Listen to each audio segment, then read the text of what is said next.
to my podcast. Today, I'm telling you about my day. Sit back and relax. Just listen to my stories. Hala, 9:20 a.m. na.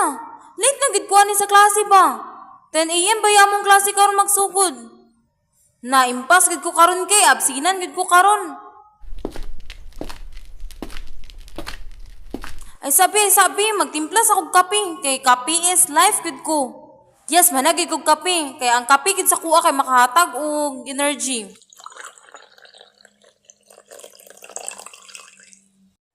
Ready na ko sa moto sa eskwelahan. Balag late na ko oy. Ma, anto na ko sa eskwelahan, ma.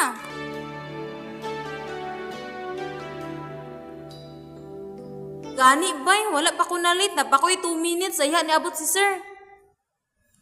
Ay, salamat. Nasad ko bagong natunaan gid sa mong elective.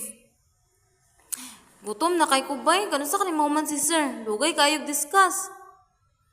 Ay, salamat. Nahuman na gyud. Madto sa kog food court kay mag-order sa kog patter dito ko maniud to dahaan ay ako muuli. Pag human na kog adto sa food court, is diretso na rin kog uli sa balay. After school, I direct to my small business to watch over the used clothing business.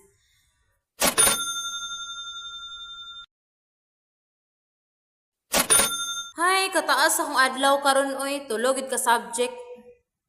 Pero sige lang, humana man sad, ugma na pod. Eskwela na sad ta ugma, pero sige lang, at least duwara ka subject ugma. Hala, namdi ko'y mga activities di ay.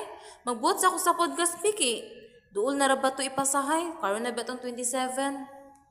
Hala, naapa kang mamlay di ay. Nagimo sagid ko.